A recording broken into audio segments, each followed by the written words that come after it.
दोस्तों, हमारे नबी पाक सल्लल्लाहु अलैहि वसल्लम ने अपनी पूरी ज़िंदगी में एक मर्तबा हज अदा किया और आपने 4 उम्रे किए।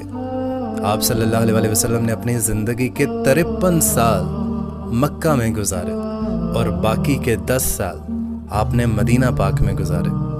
आप सल्लल्लाहु अलैहि वसल्लम के 3 बेटे थे और उन 3 बेटों के नाम इब्राहीम, ताहिर और कासिम था। आप सल्लल्लाहु अलैहि वसल्लम के हमशक्ल सहाबी का नाम दहिया कल्बी रज़ी अल्लाह ताला अन्हो था।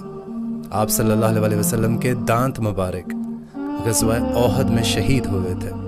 आप सल्लल्लाहु अलैहि वसल्लम की वफ़ात पर हज़रत अली रज़ी अल्लाह ताला अन्हो ने आपको गुस्ल दिया था और आप सल्लल्लाहु अलैहि वसल्लम की तदफीन के लिए हज़रत अबी तलहा रज़ी अल्लाह ताला अन्हो ने कब्र खोदी थी। क्या आप ये सब जानते थे?